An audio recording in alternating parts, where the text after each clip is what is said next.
Hello，大家好，我是肉根 Logan，今天要来谈的是澳洲语言学校的选择。之所以为什么要念语言学校呢？主要有2点。第一点，当然是英文不好，没有办法沟通，这大家都会有这个状况，因为我们学的是考试用的，不是交流用的英文。所以普遍台湾人英文不会说到很好的地步，我也是一样的。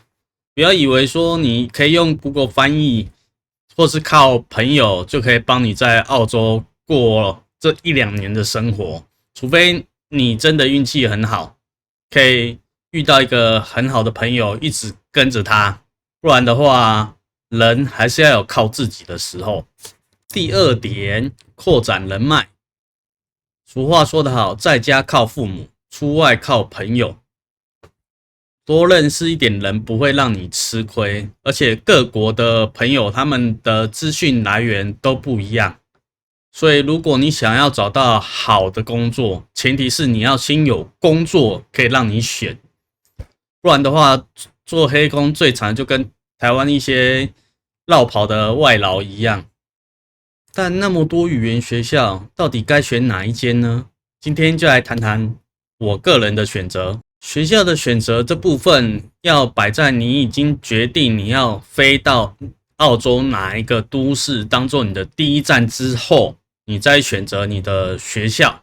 我个人的话，我是选布里斯本，因为它那边天气跟台湾的高雄比较类似，所以水土不服的机会会比较低。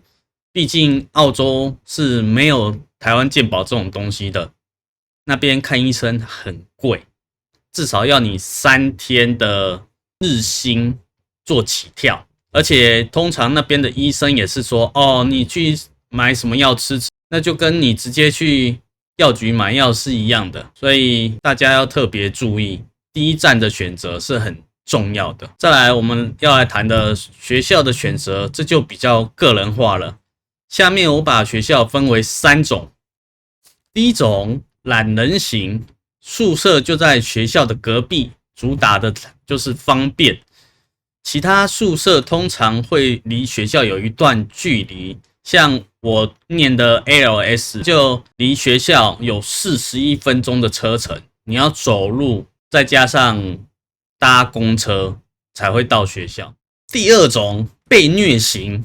像这种学校，它校区里面就是全英文的，你连一点你国家语言你都不可以讲，这一点主打就是激发大家的求生本能。第3种，放养型，这类型的学校，它在校区里面会有个公共空间，让你可以讲各个国家的语言，而且它的职员会有各个国家的职员，他们也会讲各个国家的语言，可以帮助你。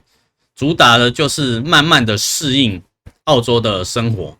以上这3种就是我的分类方式。接下来谈谈我个人的选择。我这边呢，劝大家不要太高估自己，不然连学校都适应不良，回国的人我也是遇过2-3个。毕竟人生地不熟嘛，甚至连沟通都没有办法的时候，你的孤立感会是很强的。毕竟出门在外，不是每个人都有那个义务去帮助你。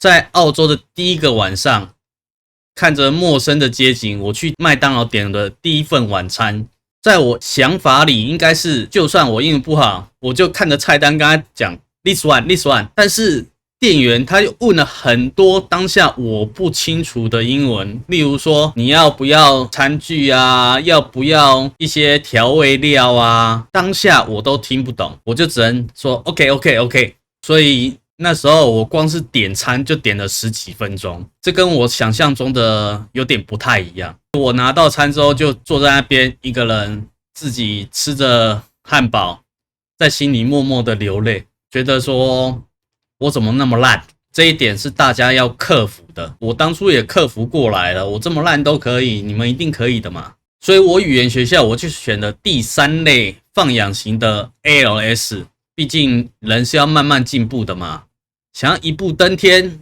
都会摔死。接下来要讲的是我在 ALS 语言学校里他们是怎么上课的。一开始你进去的时候，他会先给你一场笔试，要确认你的程度嘛。再来，他就会请你到办公室跟一个老师聊天，就是用聊天的方式去让老师了解你的程度，可以去帮你做分班的动作。至于上课的方式呢，就比较不一样了。在台湾，英文就是填鸭式嘛，死记硬背就对了，考试出来看哪个选答案就对了。在国外，他们英文方式就跟我们小时候学语言的方式是一样的，他们是用英文去解释英文给你听。他们有特别安排不同国家、不同英语腔调的老师，让你去做学习的动作。有韩国的、英国的、美国的、菲律宾的，各个国家的腔调都不一样，包括澳洲的腔调也不一样，去让你适应说不同国家人他讲英文的口音，你听不听得懂？也会有一些课堂的活动啊、校外教学，这些让你可以用放松的方式、快乐的方式去学习。但实际的状况怎么样呢？光听我说不准嘛，大家还是自己去体验看看吧。接下来又是单身汉的福利时间。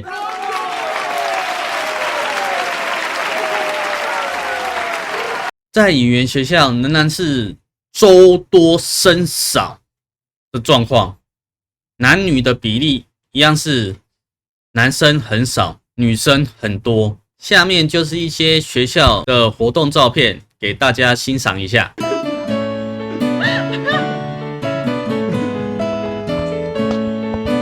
干嘛？